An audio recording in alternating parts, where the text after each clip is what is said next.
Hi everybody, my name's Rusty Apper and you are listening to Radio JJ. I'm going to be taking over the airwaves for the next hour or so. Just want to say a big thank you to these guys for getting me on. It's an honour to be here. I've been really excited about this and hopefully everybody's going to have a really good time. I'd like to start the show by playing a song which I will affectionately call the Harmonica Jam.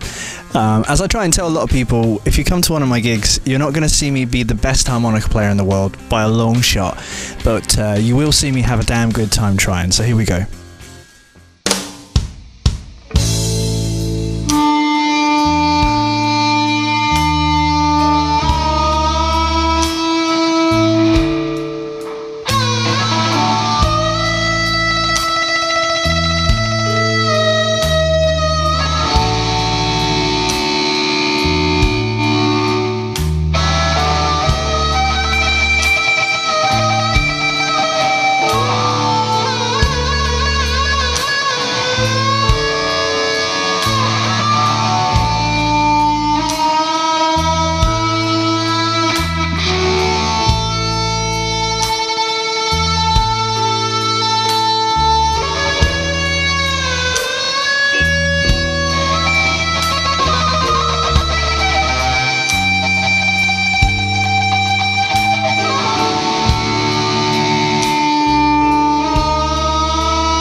I grew up in a family of music fans, massive music fans. Mum was always like, yep, seen them, Led Zeppelin, seen them. Oh, saw The Who, yeah, seen them twice.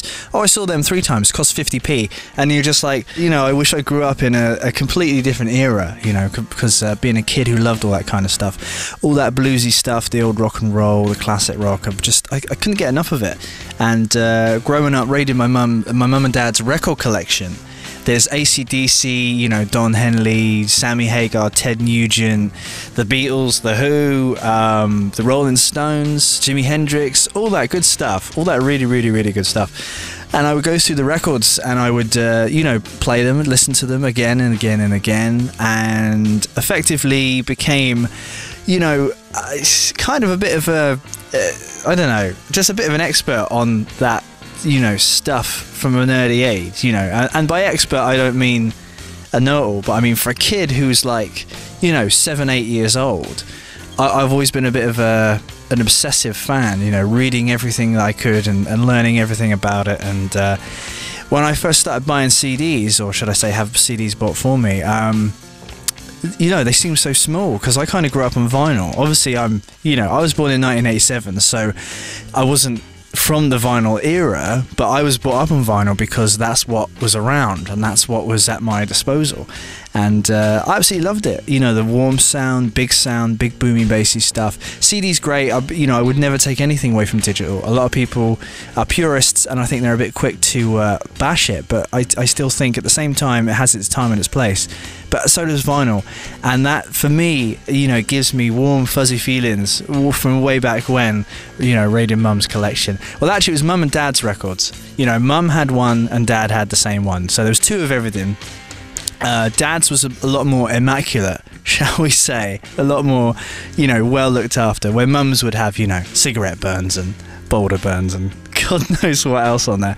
But yeah, it was great times. And then going to school, I was doing violin lessons and acoustic guitar lessons, believe it or not. You know, I was a string man before anything else. Failed miserably. I slipped up on ice. As a chunky kid, I broke my guitar.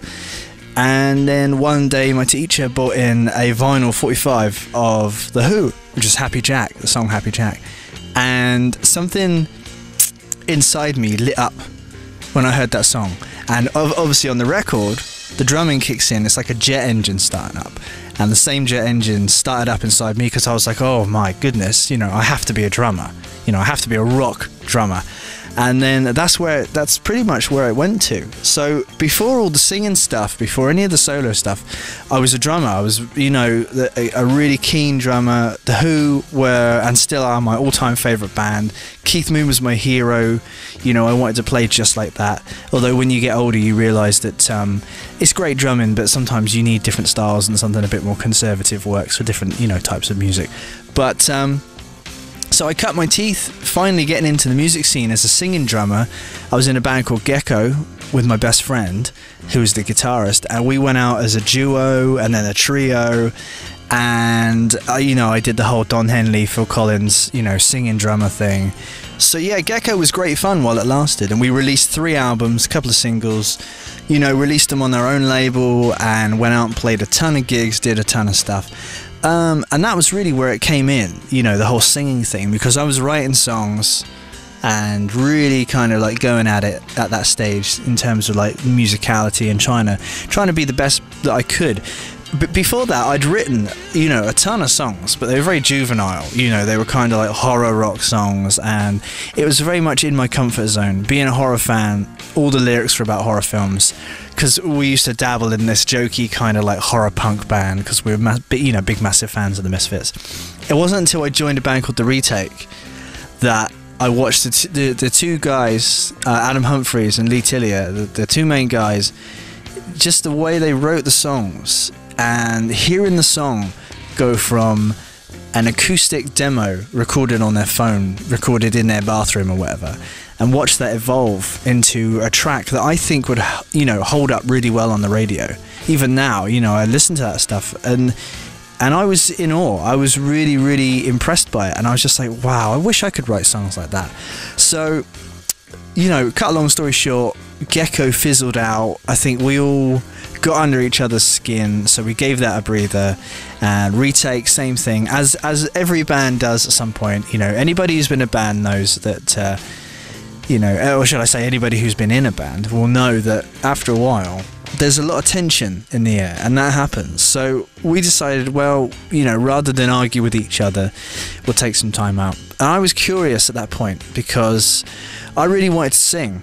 You know, drumming, don't get me wrong, was fantastic. I love it. It's my first instrument. I will never give it up. But I had this kind of like craving, you know, what if, you know, could I really write radio-friendly songs? Could I really go out and be my own man? You know, could I be a lead singer? Could I step up off the drum kit and do something completely different?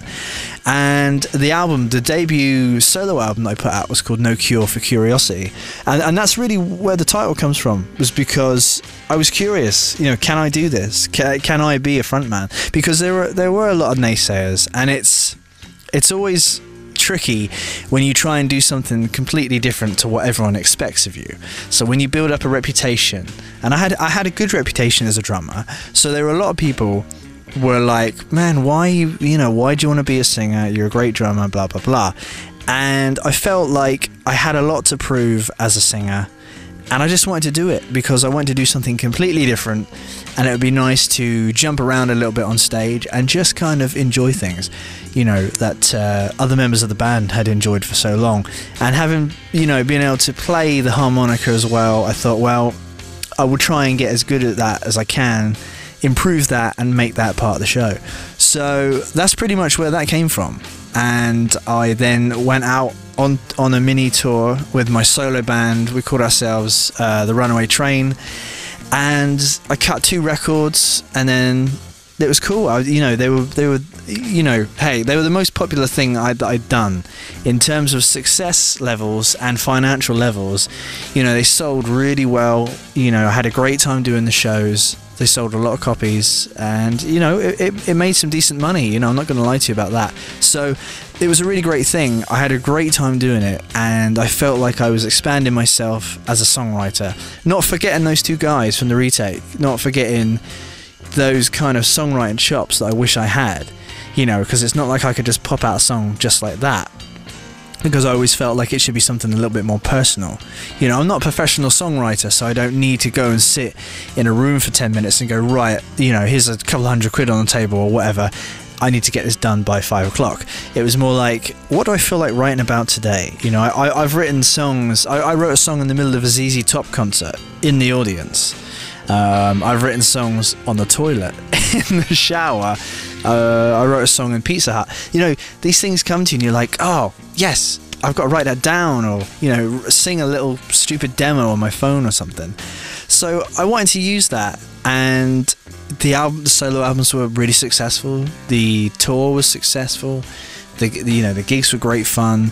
There was a following. People wanted more, and that's just the way it went. And I just felt like being my own man and being a solo artist is a lot of fun, and I'm not restricted creatively, just because I can do what I want to do and I can just let it flow. And that's really, you know, what I really relished. And I think that's what a lot of people find that they are slightly restricted on when they join a band, because hey, it's great to have a collaborative effort and it's great to be a team, but I think sometimes you have that moment where you're like, I really wish we did it like that. I really wish we did that song. I really wish we did my song. And that was my chance to really just go out and do really what I wanted to do and be me, just me. And yeah, I'm really happy with how it turned out. So I'm going to play you some more songs. Thank you very much. All right, this is a song all about not taking any shit from anyone. Can I say that? Can I say shit? All right. It's called Son of a Gun.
gonna spit on me. She now to push me, man. I'm a star, getting mean. Tell you once, well I ain't gonna tell you twice. You know you do it again. I wanna be as nice. Well I'm a dangerous, wild and dangerous. Yes I am. You know yes I am. Well I'm a real cold-hearted, street-talking son of a bitch. You might do a lot of things, but you ain't gonna do this. Mess with me, man, and you're gonna get hurt. Well, I'm the one who's gonna leave you lying in the dirt. Yes, I'm a dangerous, wild and dangerous. Yes, I am. Oh, yes, I am.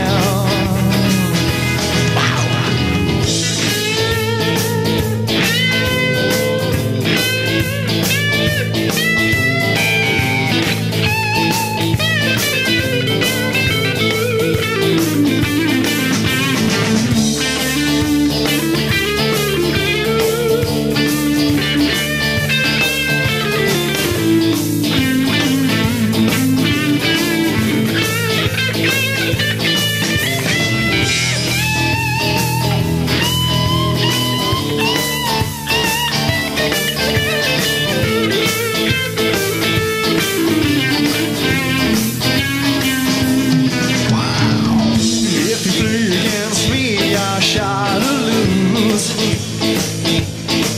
When it comes to war, you couldn't feel my shoes. Take your best shot, well I'm take it well. Well if you're fighting with the devil, I'm gonna raise hell. Well I'm gonna raise hell, yeah. Just a little hell. Well, I'm gonna raise some hell. Just for you, just for you.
I first picked up the harmonica when I was about 8 years old, I think. I mean, I used to have one. I used to take it to school, and I used to just muck around on it and just see what I could do. But it's one of those weird instruments where it's one of those instruments where it's easy to learn but hard to master. Because it's in a pentatonic scale, you can play anything on it and all the notes will work together. So you can make a tune up really quickly, and it's very easy for somebody, much like when you play the black keys on the piano, you can just play something and people will go, oh, you can play. But to do the bluesy stuff and the note bending and all that, it took me a hell of a long time to learn. And it's not like I even learned and got anywhere. It was just one day it clicked. I was like, oh, that's how you do it. And then that was like the little motor that started up the engine that made everything else run. So from that little tiny little move, I found myself doing a whole load of other things, and that kind of paved the way. So much like drumming, you know, when you get the basics down, that's fine. But then something clicks, and then one day, just like any instrument, you find yourself doing things. You're like, oh, I'm really glad I can do this. But I mean, I'm not the greatest player at all. I wouldn't say I'm a particularly good harmonica player. But I have, you know, I enjoy it a lot, and I try to practice every day. I try to learn new things. I love listening to the harp players and just the things that they can do. So, you know, it's one of those things where sometimes I listen to music and I'm like, I may as well just give up. You know, what's the point? Because it's so good, and I love the overblown tone, you know. And the old thing is, a lot of people don't realise is, you're playing country music, then you play on the note. If you have a country song written in A, then you play it in A, and mostly exhale stuff. So it's all blowholes and it's all just pentatonic, and it sounds happy. When you're doing blues, you play 3 up from your root note.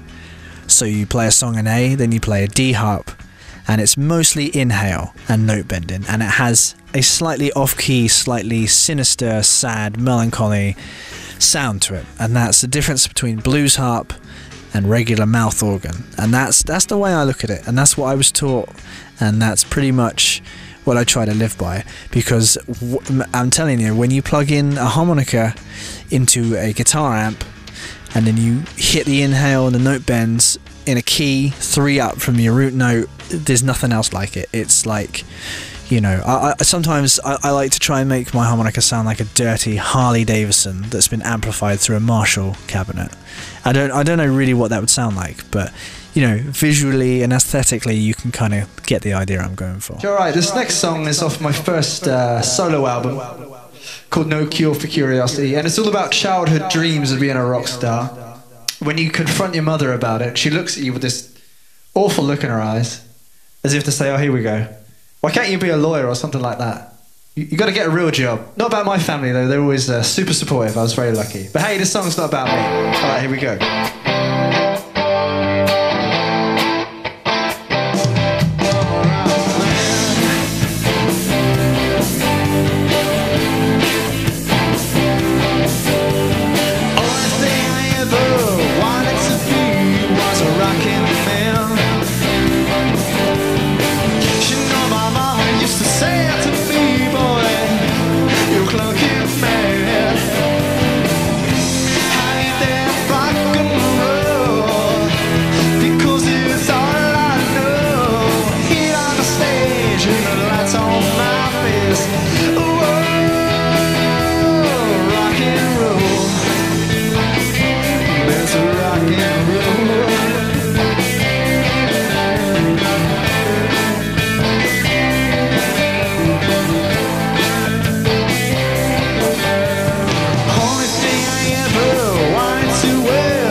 Rock and roll.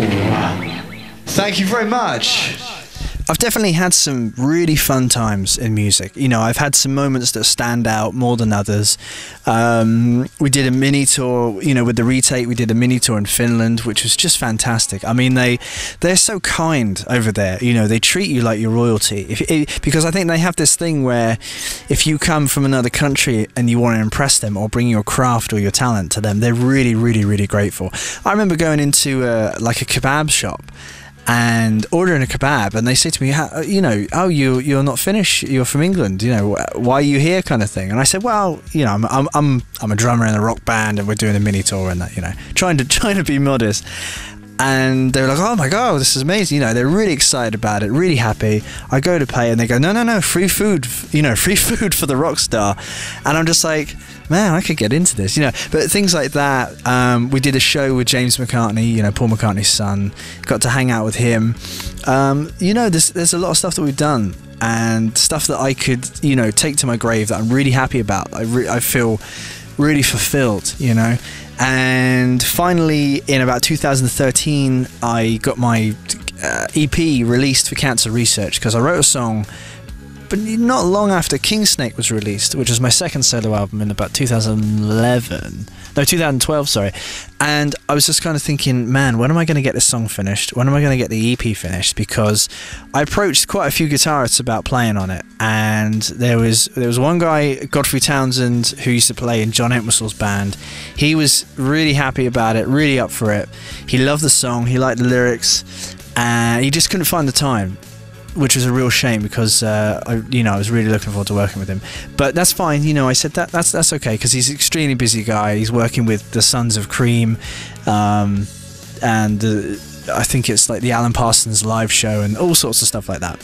So, you know, gracefully he declined, and said, look, if I have the time, I'll work on anything, because I like what you're doing. And same thing with a guy called Terry Kilgore, who actually was one of Eddie Van Halen's inspirations. He went to school with Eddie Van Halen and David Lee Roth, and played on tour with David Lee Roth and on his solo albums and stuff. And he was a super cool guy, really, really funny guy, and he loved the song. He was really up for it, but again, he just didn't have the technological kind of background where he could just hop into a studio and record it and ping it over to me. That, and there was an unfortunate accident with the coffee machine where he got quite badly burned, unfortunately, so that had to go on the back burner. So I was ripping my hair out, because these guys were gold in my eyes. These are heroes of mine, and they were, you know, just to hear them say, hey, I really like what you're doing, I would love to do this, but then have it not work out was, you know, even more painful, really.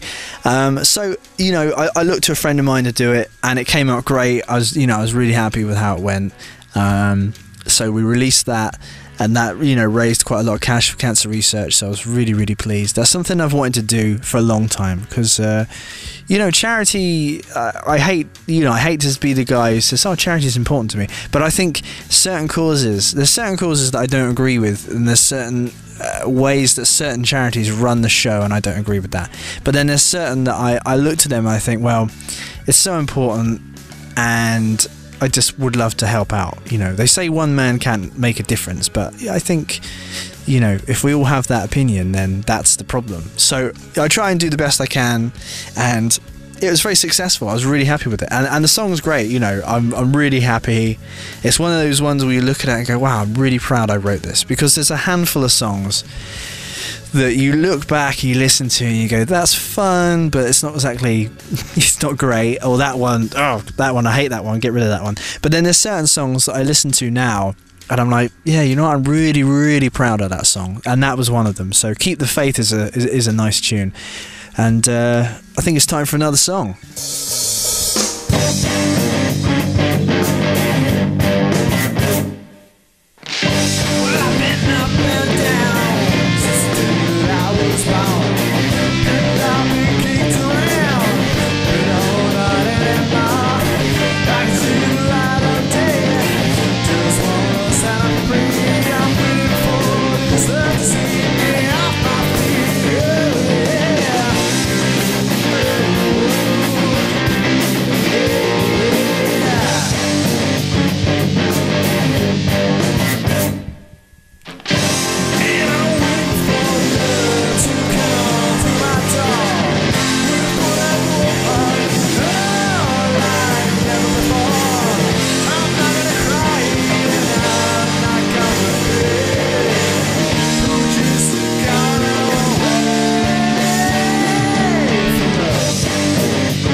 think with every hobby, job, passion, no matter what it is, if it's your favorite thing in the world, I think you need to have time out. I mean, I went through a stage where I was at my what I like to affectionately call my John Lennon house husband days.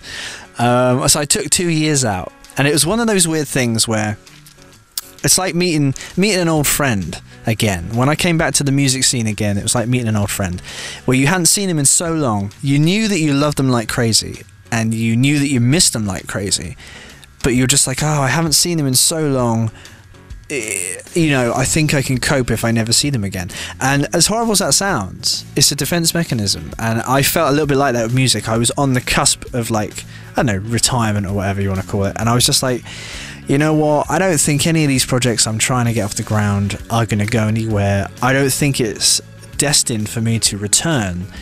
And I certainly don't think that it's meant to be. I think I'm okay with possibly chucking it in. I think I'm going to have to accept that. So there were some shaky moments where I felt like, yeah, maybe this is how it's supposed to go. Because I tried to get so many things off the ground. I had a nightmare with moving around. You know, I was moving all over the place. Financial issues, as every musician, famous and unfamous, has probably gone through. But then, you know, lo and behold, I got back to my hometown and I was like, you know what? I'm going to make some calls. I'm going to do what I can. And then I just got back into it. I released a Christmas single, which is just a cover of Jingle Bell Rock, which was, it was a good laugh. It was a good laugh.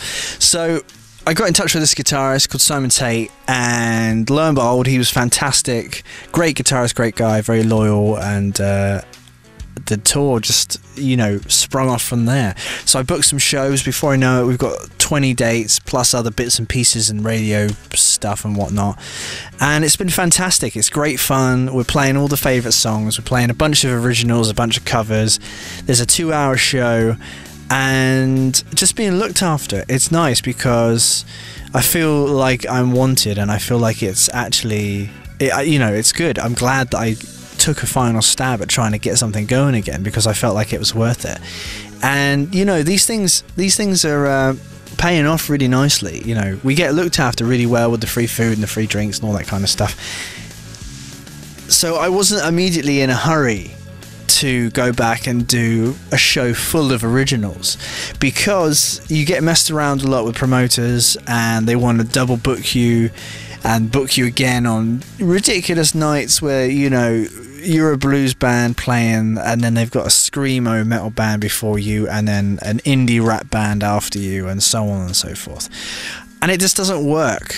And your friends and your family are paying good money to come and see you play for 40 minutes or half hour, whatever. And at the end of the night, if you bring X amount of people, you're going to get, you know, pretty much not a lot. Put it that way. Without sounding rude, you're not going to get a lot of money out of it. I mean, I remember playing a headline show at a decent sized venue. We pulled in more people than anyone else, and it was a really successful evening. And at the end of the night, the promoter came to us and said, there you go, lads, well done, and handed us 25 quid to split between 5 people. 25 quid. And the worst part was he had this smug smile on his face. You know, I would have rather he just paid me nothing and just pat me on the back and said, great show. I felt like it was an insult, and I think a lot of performers are going through the same thing. It's good to be here. This next song is called 7 Days. It's all about being a convict. All about being on the run. This is off my second solo album, King Snake. I really hope you like it. Thank you. Woo!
means yeah, I'll see a life on death row. When I'm sad.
Show. I'm sorry, honey, I'm afraid I gotta go. I've gotta go live the life that I'm assigned. Cold lights and echoes in the bars that I'm behind. Just a shadow of the man I used to be. Cold-blooded, no good bastard. That's why I've been going to see about me. Oh.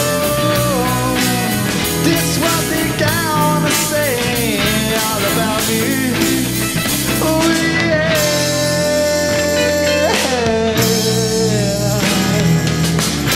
I've got 7 days.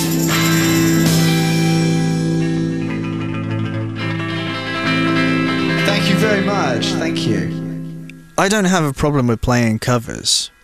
I think a lot of people have this kind of like notion that if you're in a cover band or you're playing covers, then it's a real, demotion. A lot of people think that you're really slumming it. Oh, you're doing covers, But, look, hey, from my point of view, as a kid growing up, listen to all that cool stuff. Listen to all those songs and thinking, wow, I want to do that. I want to be that guy, Now you can go up there and you can sing those songs that you love. You don't have to give up on your own, original stuff. But the point of being a professional working musician is that you're giving people what they want, and that's not always going to be the stuff that you're writing. I've done shows where I kind of looked down at the audience and thought, they would really be digging a cover right now, but I don't have it because everyone voted that we do just originals, because apparently that's what we're supposed to do. And the oldest trick in the book, and I read this in so many times over, and also in Sammy Hagar's book as well. He says the oldest trick in the book is to do the most famous, well-known, crowd-pleasing song that you can do. Open the show with that, then the audience are opened up and they're ready for anything. And once you hook them with that one song, then they'll accept your material.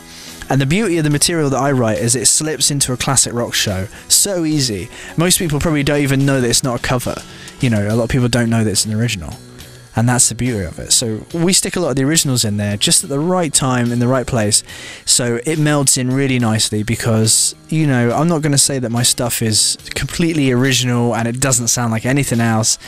It's very much a homage to all the stuff that I grew up and the stuff that I love. So I'm able to just slip, the originals in there, and they weren't great. I mean, I can't remember who it was, but somebody I know said that basically the good thing about playing a blues show is that you can stick one of your own blues originals in there, and most people won't know that it's not an old classic because there are so many classic blues numbers that sound alike. And that's not me putting them down, they're all fantastic, but everyone starts with "Woke Up This Morning" or something like that, and the 12 bar or the 16 bar blues and so on and so forth.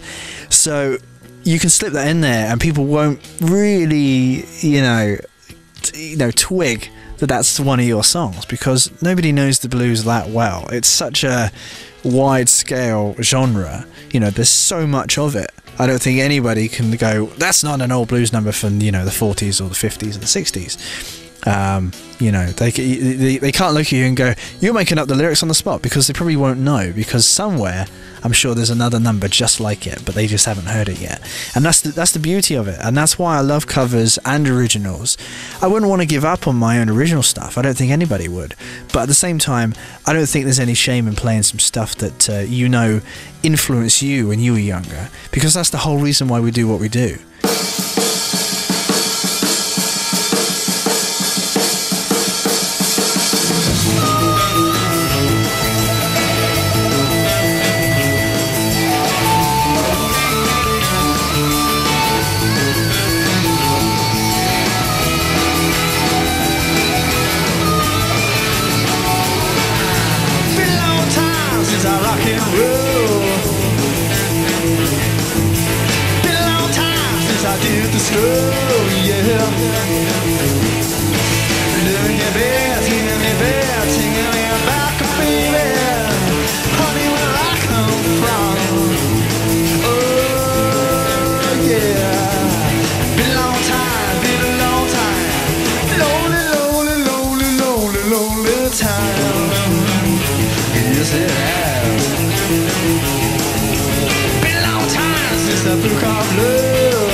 Rock and roll is a genre that just, for me, it embodies just being who you want to be and doing what you want to do.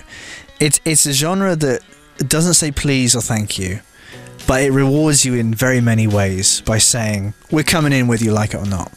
You know, and I've had a lot of scrapes in rock and roll. There's been times when I've been like, wow, we're going to really get in trouble. You know, I'm not going to name names, but we've had, you know, problems with shows where certain members have been on drugs. We've nearly been arrested before. There's been, you know, almost all getting accosted out of an airport because, you know, somebody had something on them that they shouldn't before a tour. You know, all sorts of things happen. And it's all, you know, it's all fun, and it's all fun and games, and it's all in the name of rock and roll. I've never been interested in any of the drug stuff. That's not me. I've not done any of that. But I've been around a lot of it that's happened. But I think people get too big for their boots, you know, and I think that sometimes the image of what you're trying to be and what you're trying to do can get skewed, because you look at some guys and you say, are you trying to make good music or are you trying to be a rock star? Because what is a rock star? You know, it's anybody can be a rock star. Why? So a rock star does drugs, drinks a lot, sleeps with a load of women, and they play music. Well, a kid of 17 who's nobody can do that. You know, that's not difficult. But to be a musician and to actually just enjoy what you're doing and do it for the passion of doing it, that's not easy. You know, anybody could go and score dope, or go and get laid, or pick up a guitar and play it badly, or wail into a microphone, which I do very well. But it doesn't mean that you're, you know, I don't know, whatever you're trying to be, it doesn't necessarily mean that you're passionate about music and you're showing people that. A lot of the stuff I've done has been quite heavy in places, a bit more gritty, grimy rock and roll. But lately, I tried to show a softer side. I tried to show some more kind of acoustic tones, some you know, I don't know, some slightly deeper lyrics, and some stuff that's a bit more not the usual that I would always put out. Because I think you can get boxed into a sort of a bad position where people expect a certain level from you. They go, well, this next album has to be heavy, or this next album has to be heavier than the last, or you've always done bluesy gritty rock, the next album's got to be the ultimate bluesy gritty rock album, or you know, you play harmonica, oh, I want to hear even more harmonica on this album. And I think it's very easy to get lost in that, and sometimes I try and stay away from that, because the new single that's coming out, I've got a new single called The Change, we're going to play for the first time at the end of the show, and that's different. It's like a bit more laid back, a bit more chilled, and it's got a nice message. It's got an interesting message to it, and you don't have to get that message. You know, I'm not worried. I'm not trying to force a message onto anyone. But every song has a story or a message, whether you mean it, whether it comes from you, whether you've made it up. It's there. Otherwise, why would you write the song? You know, it's all about storytelling. So I'm really happy with the song, and it sounds like me. To me, I think it sounds like me. To other people, they might listen to it and go, that's not really what I expected. Because when I first released No Cure for Curiosity, a lot of people said it was just like Gecko, but just slightly different. You know, it was a bit more like radio-friendly Gecko, less bluesy, but with a bluesy edge. And I thought, well, that's cool. You know, that's fine. And, you know, I made no bones about that. I'm like, well, you know, they say, oh, you know, what's it going to sound like? How's your new album going to sound? And I say, it's probably quite a lot like Gecko, because where I wrote for Gecko and then I went off and wrote my own stuff, I didn't consciously leave and go, right, I must do something completely different to what my last band is like. You know, that's music that came from the heart, so I'm going to go and do more from the same place. So it's likely that it's going to sound the same. But over the years, hearing different, you know, stuff, new stuff, and then getting back to some old stuff, my style, you know, changes. Everyone's does. You know, I don't have one boxed in genre. I would hate to be the guy who always releases the same record over and over again. Some people do it very well, and that's fine. I've got no problem with that. But me personally, the new stuff sounds very much like me, just as the old stuff sounds like me, but they don't sound the same, because right now I'm feeling different to how I did 2 years ago or 3 years ago when I released my first album.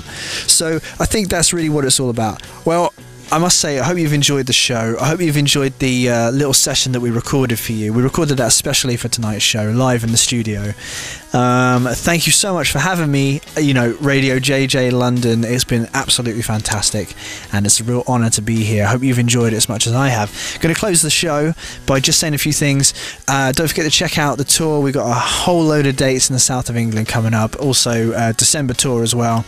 www.facebook.com/Rusty Apper Music. You can check out everything on there, and also www.rustyapper.com. Feel free to give me an email as well if you'd like to, rustyapper@cultureriot.co.uk.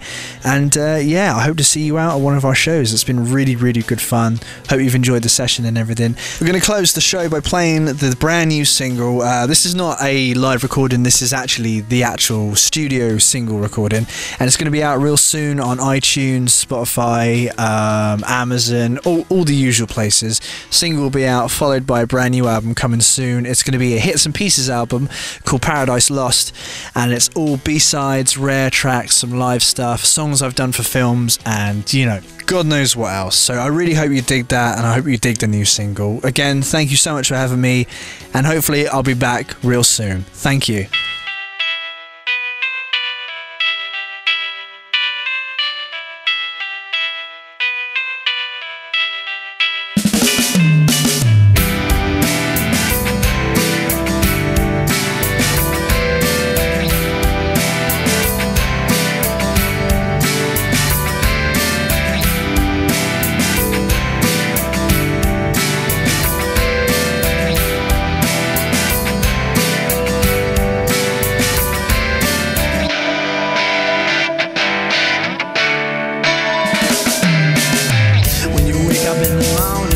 Everything all looks the same as it did yesterday, and the days don't seem to change. Life is like a spinning wheel. Take a chance on what you feel. Life is what you make of it. Got imagination at your heels. So who do you wanna be? The joker or the thief? The tourist or the traveler? The one who gets on the grief? No one knows what the future holds, and it's written in our stars. So take a big step forward now. You owe it to your past. Do you really wanna make a change? Do you wanna live your days the same? Do you wanna live in fear of your life? Now the things that go bump in the night.